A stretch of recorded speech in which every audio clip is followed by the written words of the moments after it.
बिस्मिल्लाहिर्रहमानिर्रहीम। अस्सलामुअलैकुम everyone, welcome back on easy learn. I hope कि मेरे तमाम स्टूडेंट्स ठीक ठाक होंगे, खैरियत से होंगे। तो चलते हैं अपने आज के लेक्चर की तरफ और आज के लेक्चर में इंशाल्लाह हम चैप्टर नंबर 2 को वाइंड अप कर देंगे क्योंकि हमारे 3 न्यूमेरिकल्स रह गए थे। सो इंशाल्लाह आज के लेक्चर में हम उन तीनों न्यूमेरिकल्स को डिस्कस कर लेंगे। ठीक है, तो चलें चलते हैं लेक्चर की तरफ और स्टार्ट करते हैं from our 8th numerical. So question is A cricket ball is hit vertically upwards and returns to the ground 6 seconds later. एक क्रिकेट बॉल थी जिसको वर्टिकली हिट किया गया जो कि 6 सेकेंड्स के बाद ग्राउंड पर वापस आती है। तो हमें क्या कैलकुलेट करना है? Find maximum height reached by the ball. हमें मैक्सिमम हाइट फाइंड करनी है कि बॉल कितनी ऊंचाई तक जा सकती है, कितनी ऊंचाई तक गई। सेकंड ये है कि initial velocity of the ball, यानी कि जिस वेलोसिटी से हिटर ने हिट किया है बॉल को उस टाइम पर जो उसकी वेलोसिटी है हमें वो फाइंड आउट करनी है। ठीक है, initial velocity and maximum height. तो हम पहले इनिशियल वेलोसिटी को फाइंड आउट करेंगे क्योंकि हमें पहले पता चले कि वो किस स्पीड से, किस वेलोसिटी से वो मूव करना शुरू हुई है और फिर हम वो चेक करेंगे कि वो किस हाइट तक गई है। ठीक है, तो पहले हम इनिशियल वेलोसिटी को फाइंड आउट कर लेंगे और फिर हम maximum height achieved by ball उसको हम फाइंड आउट कर लेंगे। तो चलें जी चलते हैं। सबसे पहले हम क्या करेंगे, एज यूजुअल जो क्वेश्चन में डाटा गिवन है उसे एक दफ़ा राइट डाउन कर लेते हैं। सो अब सबसे पहले ये है कि cricket ball hits vertically upwards. So यहाँ से हमें क्या चीज़ पता चल रही है कि जो वैल्यू ऑफ जी है वो नेगेटिव होगी। क्यों नेगेटिव होगी? क्योंकि यहाँ पर जो बॉल को हमने देखना है, जो हमारा ऑब्जेक्ट है वो अपवर्ड मूव कर रहा है। तो जब हमारा ऑब्जेक्ट अपवर्ड मूव करेगा तो उस टाइम पर जो जी की वैल्यू होती है वो नेगेटिव होती है, और जब कोई ऑब्जेक्ट फ्रीली फॉल करता है तो अपवर्ड से डाउनवर्ड आता है तो उस टाइम पर जो जी की वैल्यू होती है दैट इज़ पॉजिटिव। ठीक है, नीचे से ऊपर जाएगी तो जी की वैल्यू नेगेटिव, ऊपर से नीचे आएगी तो जी की वैल्यू पॉजिटिव। तो हमारे केस में जी की वैल्यू क्या है? नेगेटिव है। ठीक है, सो उसे मेंशन कर लेते हैं। So the value of g that is gravitational acceleration किसके इक्वल है? That is equals to -10 meter per second square. ठीक है, इसके अलावा जो नेक्स्ट चीज़ है दैट इज टाइम। अब ये वो टाइम है जब हिटर ने बॉल को हिट किया, ये अपवर्ड मूव की और ये नीचे आ गई। ठीक है, सो यहाँ से यहाँ तक जितना टाइम लगा हमें वो टाइम गिवन है दैट इज 6 सेकेंड्स। और हमें यहाँ पर वो टाइम चाहिए जो कि बॉल ने अपवर्ड जाने में लिया। सिर्फ एक साइड की वैल्यू को हमें फाइंड आउट करना है, यानी कि बॉल यहाँ से यहाँ तक गई। ठीक है, ये टोटल टाइम गिवन है हमें, बट हमें कितना टाइम चाहिए? यहाँ से लेकर यहाँ तक का टाइम। ठीक है, सो टोटल टाइम था 6 और अगर हमें हाफ यानी कि सिर्फ अपवर्ड जाने का टाइम निकालना है तो हम क्या करेंगे? डिवाइडेड बाय 2 कर देंगे तो हमारे पास कितना आ जाएगा? Time for upward journey. तो पहले हम मेंशन कर लेते हैं कि हमारा टोटल टाइम कितना है। हमारा टोटल टाइम है 6 सेकेंड्स का, बट हमें टाइम निकालना है जो लग रहा है सिर्फ अपवर्ड जाने में, सिर्फ इतना टाइम निकालना है हमें। ठीक है, time for upward journey is equals to T1 का नेम दे दिया है हमने इसे और 6 डिवाइडेड बाय 2 कर देंगे, यानी कि इस टाइम का हाफ करेंगे तो हमारे पास निकल आएगी अपवर्ड जर्नी। ठीक है, that is equals to 3 seconds. तो यानी कि 3 सेकेंड्स इसे जो है वो ऊपर जाने में लगेंगे और 3 सेकेंड्स ही इसे नीचे आने में लगेंगे। तो अब जो नेक्स्ट चीज़ है यहाँ पर that is the final velocity. अब हमें पता है कि जब कोई ऑब्जेक्ट अपनी मैक्सिमम हाइट पर पहुँच जाता है तो इस टाइम पर क्या होता है कि जो फाइनल वेलोसिटी होती है वो 0 होती है, क्योंकि जब हम बॉल को हिट करेंगे तो वो अपने हाईएस्ट पॉइंट पर जाकर बहुत छोटा सा माइन्यूट सा डिले लेगी। सो हाईएस्ट पॉइंट पर जाके जो वेलोसिटी होगी that is equals to 0। So v f क्या आ गया यहाँ पर हमारे पास? Equals to 0। सो जो चीज़ें हमें यहाँ पर फाइंड आउट करनी है that is the initial velocity of the ball, v i is equals to question mark, and the second thing that we have to find out is the maximum height reached by the ball। या तो इसे s से represent कर दें या height से represent कर दें, हमें ये भी फाइंड आउट करनी है। तो चलते हैं, अब हम स्टार्टिंग करेंगे क्वेश्चन को सॉल्व करने की और हम क्या करेंगे कि सबसे पहले इनिशियल वेलोसिटी को फाइंड आउट कर लेंगे। तो चलते हैं नेक्स्ट स्लाइड पे। सो अब गिवन डाटा के अकॉर्डिंग जो सबसे बेस्ट सूटेबल इक्वेशन हमारी यहाँ पर यूज होगी that is v f is equals to vi plus at। a basically that is the acceleration due to gravity, so इसे हम रिप्लेस कर देंगे बाय g। तो हमें पता है कि यहाँ पर तमाम की तमाम वैल्यूज़ हमारे पास अवेलेबल हैं, सो यहाँ से हम जो है वो इनिशियल वेलोसिटी की वैल्यू को फाइंड आउट कर सकते हैं, ठीक है। सो वैल्यूज पुट कर देते हैं। 0 is equals to initial velocity की जगह as it is plus g की जगह पर आएगा -10 एंड टाइम वॉज 3 सेकेंड्स, क्योंकि सिर्फ अपवर्ड जाने की हम बात कर रहे हैं यहाँ पर। क्लियर? सो ये आ जाएगा 0 is equals to vi minus 30। अब हम क्या करेंगे, इस 30 को दूसरी साइड पे शिफ्ट कर देंगे। So vi is equals to 30 meter per second. तो ये आ गई जी हमारी इनिशियल वेलोसिटी। तो आपने देखा कितना इजीली जो है हमने इनिशियल वेलोसिटी को यहाँ से कैलकुलेट कर लिया है। अब जो नेक्स्ट चीज़ हमें यहाँ से फाइंड आउट करनी थी दैट इज़ द, ये हमने फाइंड आउट कर ली, ठीक है। सो जो नेक्स्ट चीज़ हमें फाइंड आउट करनी थी that is the maximum height reached by the ball. अब हम कौन सी इक्वेशन यूज़ करेंगे? इस केस में हाइट हमें पता है कि थर्ड इक्वेशन में यूज़ होती है, सो हम थर्ड इक्वेशन को यहाँ पर अप्लाई कर देंगे, ठीक है। सो आपने यहाँ पर मेंशन करना है कि by using third equation. Clear? So क्या आ जाएगा ये 2gs is equals to vf square minus vi square. तो अब आप देख सकते हैं कि इस इक्वेशन में vi आ रहा है, दैट इज वाई पहले मैंने vi को फाइंड आउट किया था, क्योंकि अगर मैं पहले हाइट निकालने लग जाती तो मेरे पास हाइट नहीं निकल सकती थी, क्योंकि हाइट को फाइंड आउट करने के लिए मुझे इनिशियल वेलोसिटी की ज़रूरत थी। दैट इज़ वाई पहले मैंने इनिशियल वेलोसिटी को फाइंड आउट किया और अब जो है वो मैं हाइट को फाइंड आउट कर लूँगी। तो क्या करेंगे, यहाँ पर सिंपली वैल्यूज पुट कर देते हैं। सो ये आ जाएगा 2 into -10 into s is equals to, final velocity हमें पता था 0 है, माइनस इनिशियल वेलोसिटी कितनी है 30, इसका भी स्क्वायर आ जाएगा। तो इसे सॉल्व कर लेते हैं। तो ये हमारे पास आ जाएगा -20s इज इक्वल्स टू -30 का स्क्वायर हो जाएगा हमारे पास 900। So s is equals to -900 divided by -20। So ये 0 से कैंसिल हो गया, माइनस माइनस में आपस में सॉल्व हो जाएंगे, ठीक है। सो जब हम इसे सॉल्व करेंगे तो हमारे पास हाइट की एक वैल्यू आ जाएगी and that is equals to 45। So s is equals to, या इसे s से रिप्रेजेंट कर लें या आप इसे h से रिप्रेजेंट कर लें। So that is equals to 45 meter. तो ये था जी हमारा क्वेश्चन। हमने हाइट भी फाइंड आउट कर ली और वेलोसिटी भी फाइंड आउट कर ली। तो वो मैक्सिमम हाइट जो कि बॉल अचीव करेगी दैट इज 45 मीटर। तो ये था जी हमारा 8th क्वेश्चन। अब हम नेक्स्ट चलते हैं अपने 9th क्वेश्चन की तरफ। That is when brakes are applied the speed of train decreases from 96 kilometre per hour to 48 kilometer per hour in 800 meter. कोई ट्रेन है हमारे पास, वो मूव कर रही थी, ठीक है, हमने उसे रोकना है। तो हमने क्या किया कि ब्रेक्स अप्लाई की। तो जैसे ही ब्रेक्स अप्लाई करेंगे तो स्पीड जो है वो डिक्रीज हो जाएगी, 96 से 48 पर आ जाएगी। How much further will the train move before coming to rest. तो जैसे ही हम, आपको पता है कि हम ब्रेक्स अप्लाई करते हैं तो हमारी जो भी मूविंग ऑब्जेक्ट होता है वो फ़ौरन से नहीं रुक जाता, बल्कि वो कुछ डिस्टेंस कवर करता है और फिर जाके वो रुकता है। फिर से रिपीट करती हूँ कि जब भी हम किसी व्हीकल पर ब्रेक लगाते हैं, किसी गाड़ी पर, किसी ट्रेन पर, तो एकदम से वो व्हीकल नहीं रुकती, बल्कि क्या होता है कि उसकी स्पीड डिक्रीज होना शुरू हो जाती है। सो स्पीड डिक्रीज होते होते एक पॉइंट ऐसा आता है कि आपका व्हीकल जो है वो स्टॉप कर जाता है। सो क्वेश्चन यही है कि जब हमने ब्रेक्स अप्लाई की तो उसने कितना डिस्टेंस कवर किया, ठीक है, रेस्ट में जाने के लिए, क्योंकि हमें पता है कि ब्रेक्स अप्लाई करेंगे तो व्हीकल तो रेस्ट में आएगी, बट ब्रेक्स अप्लाई करने के बाद उसने कितना डिस्टेंस कवर किया हमें वो फाइंड आउट करना है यहाँ पर।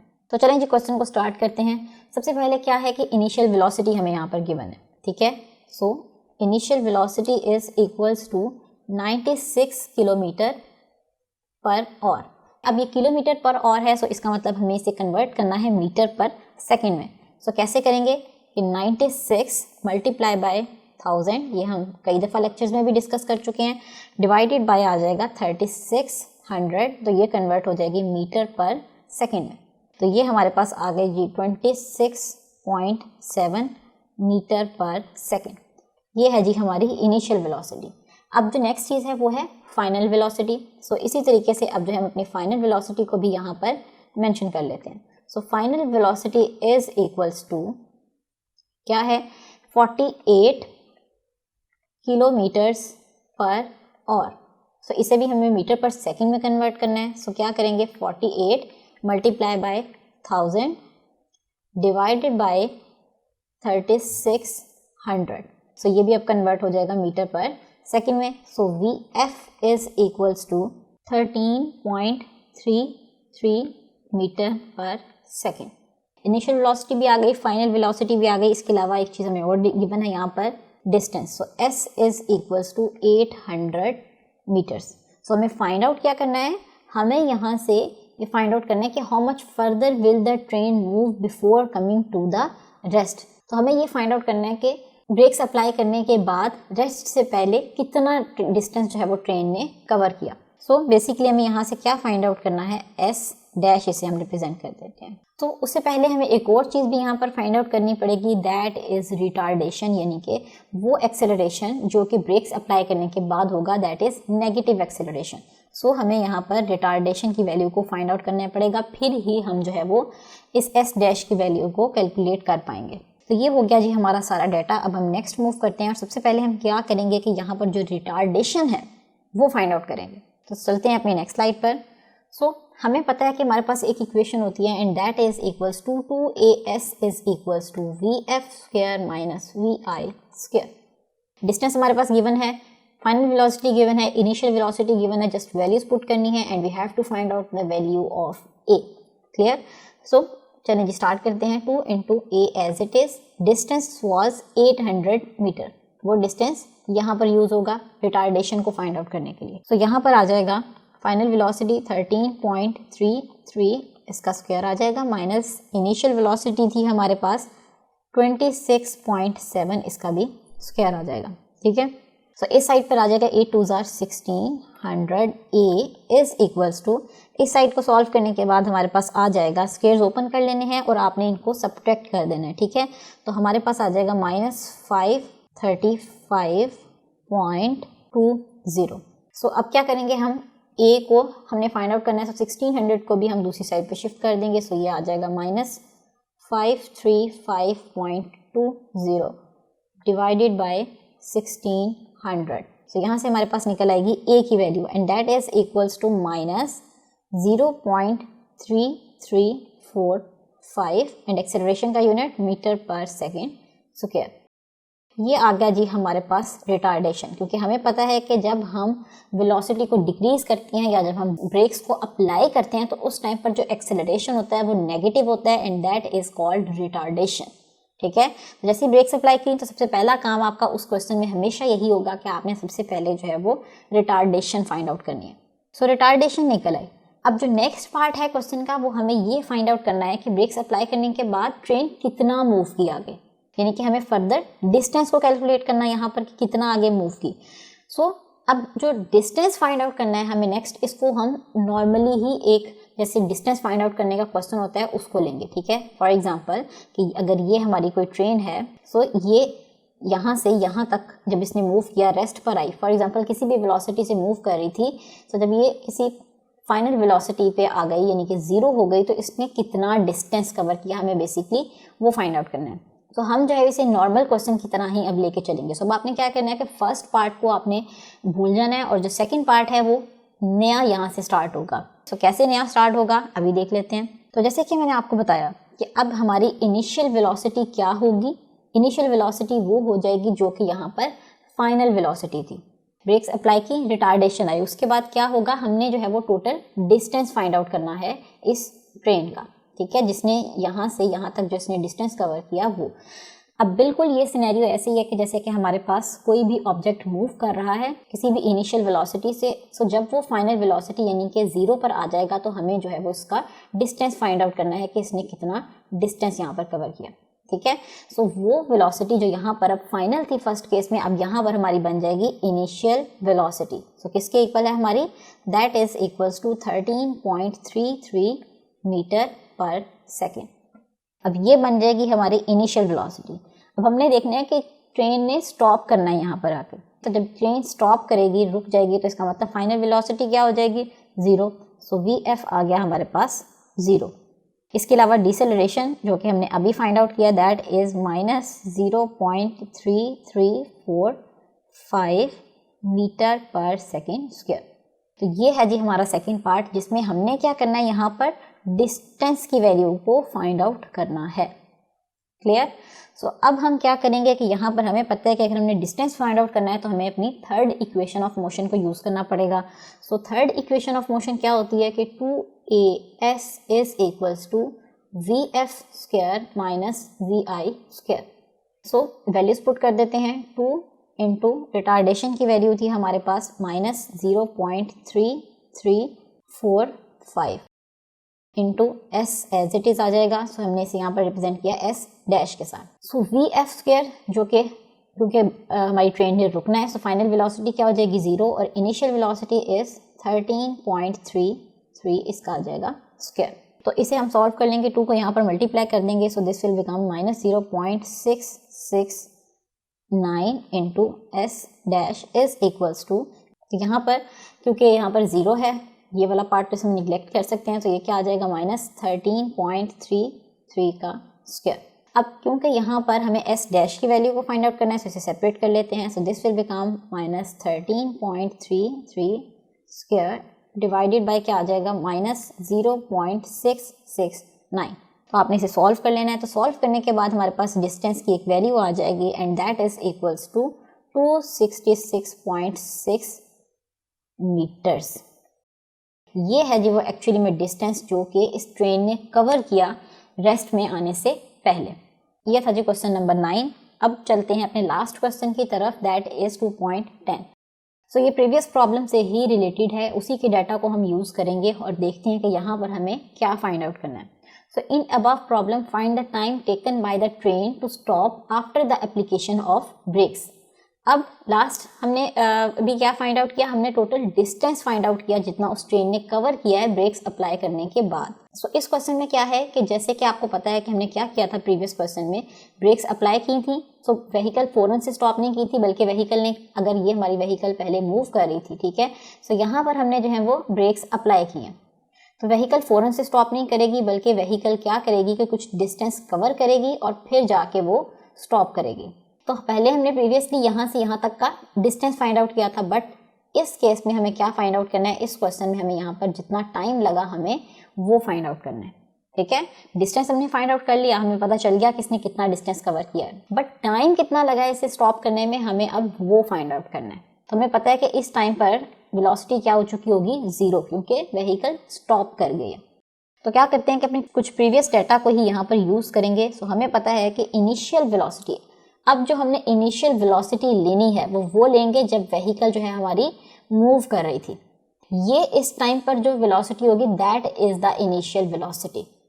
इस पॉइंट से लेकर जब हमने ब्रेक्स अप्लाई की यहाँ तक जितना टाइम लगा इस व्हीकल को स्टॉप करने में, हमें वो फाइंड आउट करना है। सो इनिशियल वेलोसिटी यही होगी जिससे व्हीकल स्टार्टिंग में मूव कर रही थी। तो हम अब प्रीवियसली डाटा को ही यूज़ करेंगे। So initial velocity is equals to 96 kilometre per hour था। सो हमने इसे मीटर पर सेकंड्स में कन्वर्ट कर लिया है प्रीवियस क्वेश्चन में।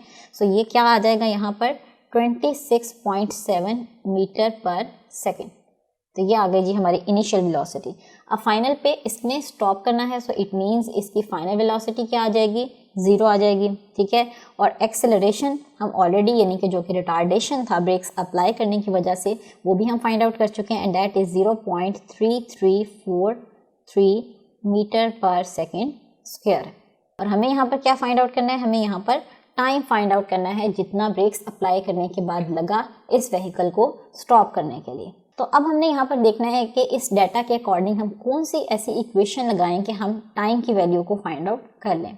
तो हमें पता है कि यहाँ पर इनिशियल वेलोसिटी भी है, फाइनल वेलोसिटी भी है, एक्सेलरेशन भी है। तो हम यहाँ पर कौन सी इक्वेशन का यूज़ करेंगे, हम फर्स्ट इक्वेशन ऑफ मोशन का यहाँ पर यूज़ करेंगे। तो चलते हैं अपने नेक्स्ट स्लाइड पर और फर्स्ट इक्वेशन ऑफ मोशन को अप्लाई करते हैं।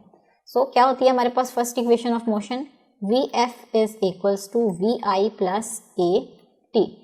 फाइनल वेलोसिटी 0 थी, इनिशियल वेलोसिटी हमारी 26.7 थी, प्लस ए जो कि था रिटार्डेशन, उसकी वैल्यू क्या थी -0.3343 और टाइम क्योंकि हमें फाइंड आउट करना है सो वो एज इट इज़ आ जाएगा। तो क्योंकि हमें टाइम को फाइंड आउट करना है सो यहाँ से हमें टी को सेपरेट करना पड़ेगा। तो क्या आ जाएगा, ये 26.7 जो है वो यहाँ पर ऐड हो रहा है, सो इसे दूसरी साइड पे शिफ्ट कर देंगे तो ये क्या आ जाएगा 26.7। अब साइन चेंज हो जाएगा इसका, और इस साइड पे क्या है -0.3343 इंटू टी। सो टी को यहाँ से सेपरेट कर लेते हैं अगेन।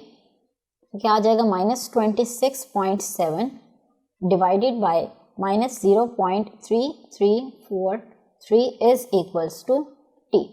तो इसे हम डिवाइड कर लेंगे। सो डिवाइड करने के बाद हमारा आंसर आ जाएगा 80 सेकेंड्स। तो ये है जी वो टाइम जो कि ट्रेन लेगी ब्रेक्स अप्लाई करने के बाद, कुछ डिस्टेंस कवर करेगी और फिर स्टॉप करेगी। सो कितना टाइम लेगी ब्रेक्स अप्लाई करने के बाद स्टॉप करने के लिए, that is 80 seconds. So I hope कि आपको ये क्वेश्चन जो है वो क्लियर हो गया होगा और कोई भी कन्फ्यूजन नहीं होगी। तो ये था जी हमारा आज का लेक्चर। आई होप कि आपको पूरे लेक्चर में कहीं पे भी कोई कन्फ्यूजन नहीं होगी, पूरे चैप्टर में कोई कन्फ्यूजन नहीं होगी। But still if you have any type of confusion, कोई भी प्रॉब्लम है आपको, तो आप कमेंट सेक्शन में पूछ सकते हैं। इसके अलावा डिस्क्रिप्शन में हमारे फेसबुक के ग्रुप का लिंक अवेलेबल है, आप उसे भी क्लिक करके ज्वाइन कर सकते हैं ताकि आपके ही जैसी एक कम्युनिटी डेवलप हो। और अगर आपको कोई भी प्रॉब्लम आता है तो आप वहाँ पर अपने क्वेश्चन को पोस्ट करके अपने प्रॉब्लम्स को क्लियर कर सकें। तो इंशाल्लाह हम आप पूरी कोशिश करेंगे आपका जो भी कन्फ्यूजन्स हैं, जो भी आपके क्वेश्चंस हैं, उनको आंसर किया जाए। सो इसी के साथ ही एक अनाउंसमेंट कि अगर आप में से कोई स्टूडेंट्स विलिंग हैं इंडिविजुअल क्लासेस लेने के लिए, तो वो भी हमसे कांटेक्ट कर रहे हैं, क्योंकि बहुत सारे स्टूडेंट्स ऐसे हैं जो कि चाहते हैं कि सिर्फ इंडिविजुअली उन्हें ही तवज्जो दी जाए। सो हम इंडिविजुअल क्लासेस की सर्विसेज भी प्रोवाइड कर रहे हैं, ठीक है। सो अगर आप इंडिविजुअल क्लासेस लेना चाहते हैं हमसे, तो आप हमसे कॉन्टैक्ट कर सकते हैं। तो इंशाल्लाह हम आपसे मिलेंगे अपने अगले लेक्चर में एक नए टॉपिक के साथ, एक नए चैप्टर को स्टार्ट करेंगे। तब तक के लिए आपने रखना है अपना बहुत सारा ख्याल और हमें अपनी दुआ में याद रखना है। अल्लाह हाफ़िज़।